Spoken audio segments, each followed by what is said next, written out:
In part one of this series, we talked about what is the ACT about, why does it exist, what is its structure, and how it's a psychometric test. If you haven't watched this video, go back and check it out, because I think it'll be a good intro to what we're going to be discussing in this video.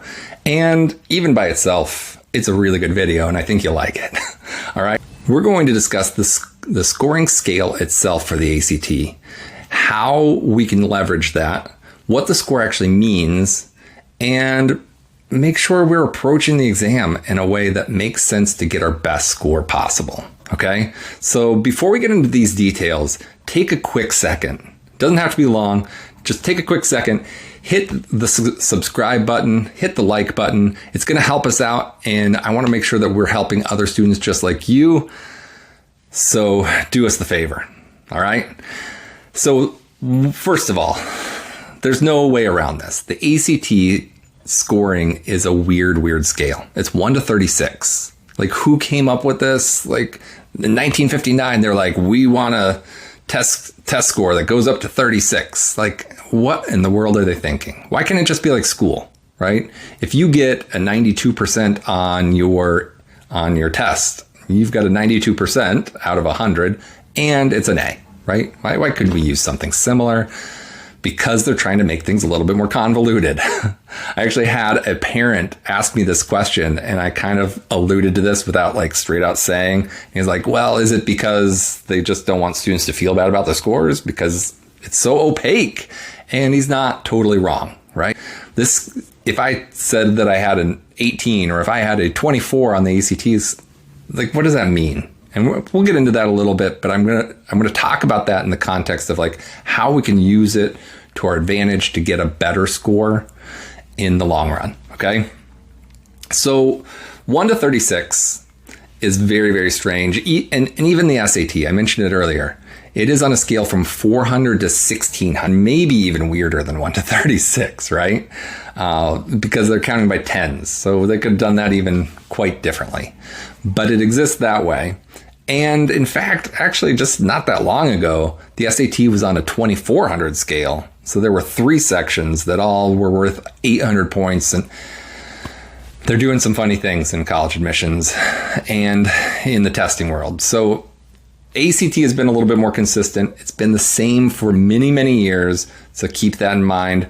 And I think that there are going to be some better ways to approach it because of how they're testing it on the ACT compared to the SAT. All right. So percentiles, we've all heard this term, but you get your score on the ACT not like in school. Like if you and all of your friends studied hard for a test, what happens? You all get an A, right? We all get our best score possible because that's how our grading system works. On the ACT, your score is based on how you do compared to everybody else. So there are 2 really important pieces here, right? So not everybody takes the ACT. It's a much smaller, more competitive population. And interesting statistics, they are what they are. But the fact that only about 85% of current juniors will actually graduate from high school. So there's a chunk of students in there that are not planning to go to college. They're going to find another career path for themselves. And then only about 40% of high school graduates end up going to college right off the bat. Not to say that they won't down the road, but because again, more adults are actually going back to college now than ever before. But for the most part, it's a much smaller population who actually needs to take the ACT or will take the ACT. So you're getting compared to students who are motivated to go to college at this moment. Okay, so I think that population matters. It's much smaller, a little bit more competitive than what we would normally think. Okay, so first and foremost, that's an important piece. But then they're using this percentile chart, or what's sometimes called the national distribution of scores, or actually they've started calling it the national norms. And it's just this giant chart with a ton of numbers, and it's kind of overwhelming. But it tells us what our score actually means. Again, they could have just used a 1 or a 0 to 100 scale, right? But instead, they've taken those percentiles and converted them into an ACT score. So what do you think the average ACT score is in the United States right now? Any guesses?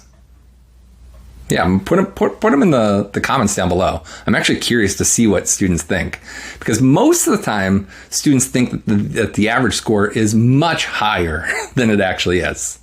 And we've seen some shifts since the pandemic where average scores have actually declined just because we've had some learning loss happen in the classroom. Ironically, from our data, while we've had learning losses, and everybody can acknowledge that and see that, average GPAs have actually increased, ironically, meaning, again, they're probably not as useful as to colleges as they once were, which is where the ACT can kind of help substantiate our GPA along the way, okay?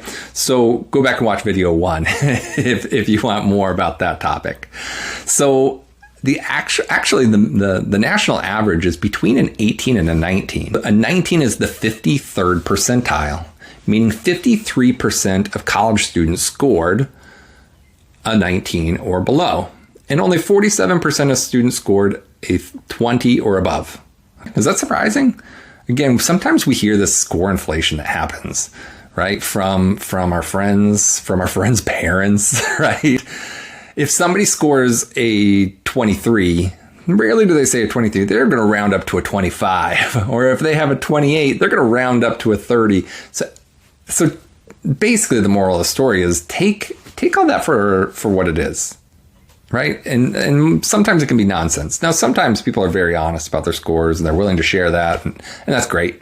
Because I don't think there should be a lot of stigma around how we're doing on the ACT anyway. But I do think that we hear these scores and we think that we are on the low end, but honestly, oftentimes we are not. Okay, especially if we're just starting out and we have, let's say, an 18, which is the 47th percentile. It's still better than almost half of current college students. Okay, so keep that in mind. Don't get disheartened and don't get psyched out because you hear other students or your friends scoring a little bit better. Okay, a couple other benchmarks along the way. What do you think the 74th percentile is? So basically, if you score this score on the ACT, you're doing better than 3/4 of all college-bound students. It's a 23. I would guess a lot of you probably said like a 25 or 26 or something like that. It's a 23. A 23 is the 74th percentile. And again, it's a good way to start separating yourself from your peers if we can get up into that range. Another big benchmark is a 30.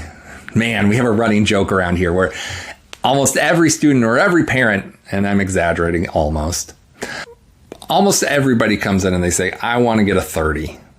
Well, first of all, we're seeing that our score is not based upon just how many questions we get correct and we get a 90%. Our score is based upon how we do compared to everybody else. And that means that not everybody can get a 30. In fact, only 6% of students can score a 30, right? A 30 is the 94th percentile. And that's composite. When we look at it from the perspective of some of the subsections, a 30 could be in the 97th percentile in like the math section, right? So I want to make sure that we are identifying what is going on, what these scores actually mean, and how we can approach it in a better way. Have you ever wondered why the ACT and all these test makers have such weird scales to their tests? It really doesn't seem to make any sense. And why have they not standardized it, right? 1 to 36 on the ACT, or a 400 to 1600 on the SAT. Or then you have some that are like 120 to 180 or 130 to 170. What is this all about? In this video, we're going to understand what is actually going on, how we can simplify it, and how we can use that scoring to our advantage. So if you're ready for this, let's get into it. Talking about these scores, did you know that each test is not completely even? There are such things as easy tests and difficult tests, but I don't want you to fall into a trap. Affectionately, we call this the parent echo chamber because it's usually the parents who are talking about this. But there are easy tests and difficult tests, but it doesn't matter. Why wouldn't it matter? What have we talked about? Well, we get our score based on how we do compared to everybody else. So if it's an easy test for you and an easy test for everybody, that means on aggregate, we all have to miss fewer questions to get the same score. Or if it's a really, really tough test, like honestly, this is one of my favorites. After a student's worked with me or one of my staff, if they have studied really hard, I love when they tell me that they had a really difficult math section, right? That sounds mean a little bit, but I know that they're better prepared than the other students who are taking the test that day. So they are probably very likely to have actually missed fewer questions than the others, even more so, because again, you can miss fewer questions and get you can miss more questions and get that same score. Okay. So don't fret that. And on top of that, again, sometimes in that parent echo chamber, we hear like from one set of parents from one school where they say, take the June ACT because it's the easiest. And the neighboring rival school says, don't take the June test. It's the most difficult. And neither are correct. Okay, there's no rhyme or reason when you're going to get an easy or difficult test. They just pop up. But good news is they use an equating process where they're just going to use ACT scores from your test date along with the 11 previous test dates. So it's a statistical model that's allowing them to kind of compare tests from one to the other, which is why you don't generally get your ACT score like immediately right after you've taken the exam. Right? It usually takes 10 days or 17 days to get those scores because they're using this statistical model to figure out, okay, based upon these other exams, we're going to norm this so that this makes sense for what on average students are doing. Okay. So I think that's kind of an interesting kind of nerdy thing to be thinking about. I won't get into all the details, but it's actually pretty fascinating. So take it in, think about it this way. Okay. The scoring is just so different.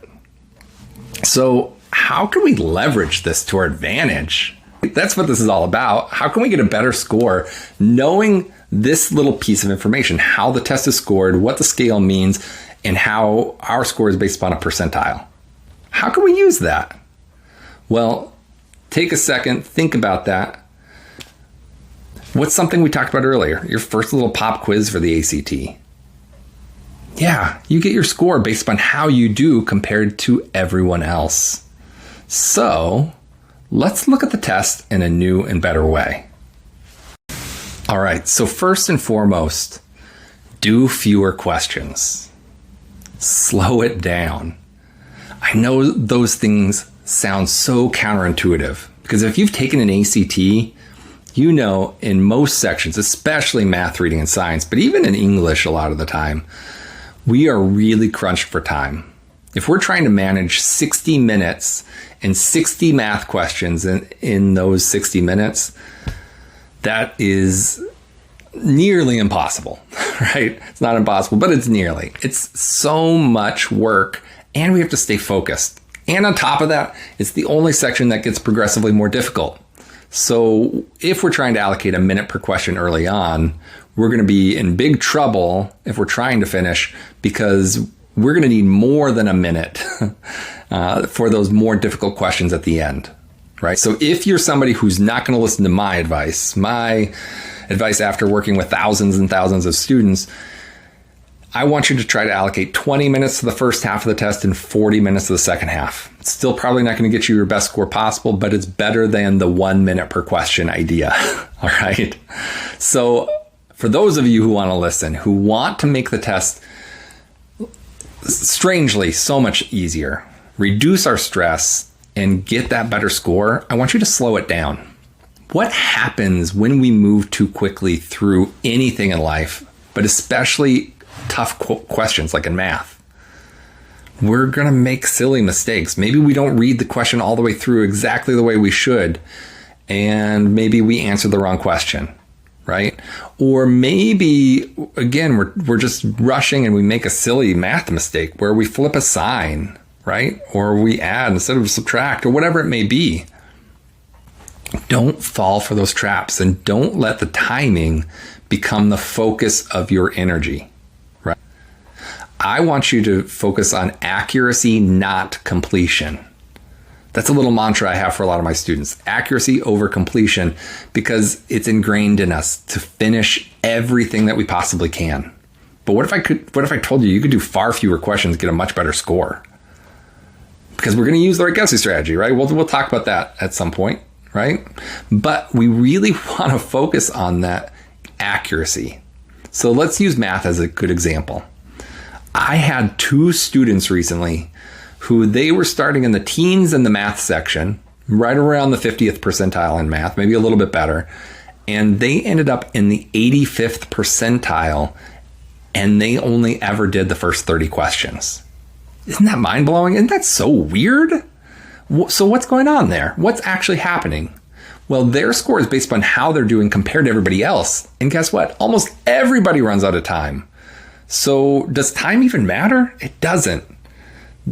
Getting questions correct is what matters. So they spent almost 2 minutes per question in the first 30 questions, a much smaller set of questions, reducing stress automatically. And 2, they're the easiest set, right? The first 30 are going to be considerably easier than the last 30. So think about it. They've slowed it down. They've only done the easy questions, and they're already in the 85th percentile. They each scored 25s on their math section of the ACT. They went up pretty substantially, and we just reduced a lot of that heavy lifting, right? So I'm not saying you want to put a cap at a 25. Maybe you're shooting for a 28, but you should probably still only focus on the first 40 or 45 questions.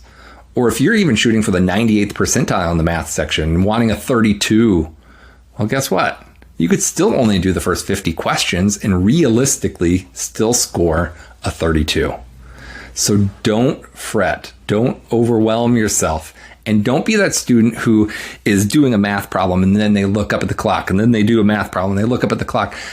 Don't get distracted by the time. You play the game the right way, and that's going to be slowing it down, getting the questions right, and moving on, right? One little caveat to this. I don't want you to spend 10 minutes on a question, right? If we're spending even 3 or 4 minutes on a math question, it's probably because we don't know it, and it's a double whammy. We're going to probably miss the question, and now we've sunk a ton of time, wasting time, stealing it from other questions along the way. And I know that this happens. Normally, this doesn't happen until a little bit later in the test, but sometimes there's like an 18 on the math section that pops up, and we're just like, I don't know how to do this. Like, I just can't remember in the moment. Don't waste that time. Skip it. Come back to it at the end. Maybe you do the rest of the questions through 30, and then you go back and look at that number 18, because maybe something kind of jogged your memory, or maybe there was a formula that you saw on question 28, and we can go back and do it more effectively now, okay? Same thing is going to hold true in reading and science. Almost everybody runs out of time in these sections. So again, slow it down. Focus on fewer passages. Most students should be really focused on 2 or 3 passages in the reading section, right? We can be in the 90 plus percentile only doing 3 of the 4 passages, right? If I told you to only do half of your math homework or only write 3/4 of your essay for your literature class, those are not going to be great grades for you.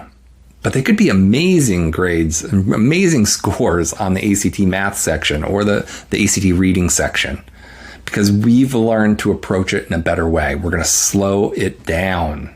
All right. So again, focus on that piece in the math, reading, and science. And even in English, if you are getting stuck and you're running out of time, maybe you find some of those longer questions. They're not worth more than those short, easy questions along the way. So maybe you skip those initially and then you go back and guess on them at the end. All right. I hope that part's been helpful, because I think this is one of the most essential things that we can do to make the test so much easier, and it really can blow up our score pretty quickly. Finally, if you are dedicated to this, go check out a few score conversion tables, right? This is what ACT releases with each ACT, and you can find them in the official ACT study guidebook, or you can find them online probably. Just go find that score conversion table where it's converting the number of questions correct to an actual ACT score. Everyone's going to be a little bit different, right? Because it's not just like how many questions you get correct, but it is based on how you do compared to everybody else. And most of the time as students, we're all kind of similar. We're all in the same boat along the way. So those will help you understand like, okay, I have a 22 in math and I want a 25 in math. How many more questions do I actually have to get right? And can I slow it down? Maybe to get that 25, I just need to get 36 of the 60 questions right. Well, if I can do really, really well in the first 30 and then use a guessing strategy in the last 30, maybe that gets me there. Or maybe I know my accuracy isn't as strong as I want it to be yet, and I'm only at about 80% in the first 30. Well, maybe we do 35 or 38 questions, and then you guess from there. And then we learn how to pace ourselves so that we are not moving too quickly. Okay? I want you to go spend some time and check those out because I think it'll be helpful. I really appreciate you taking the time to watch this video. I hope you've learned a little something new. I hope you can make some good tweaks to improve your score and really just make this test so much better. It's going to be easier. It's going to reduce your stress. And I hope it builds some confidence because this test is kind of crazy, kind of strange. And I want you to do the best you possibly can. If you have any questions about the topics we've covered in this video, take a moment. Check us out at livestreamprep.com, or if you're in Kansas City at getsmarterprep.com. And we want to help you any way that we possibly can. And again, if you have some questions, throw them in the comments even. Well, we'll check those out and we'll try to respond to everybody who leaves a comment. Thanks, and we'll see you in the next video, part 3. We're going to dig into some other really important, fairly basic, but life-changing ways to approach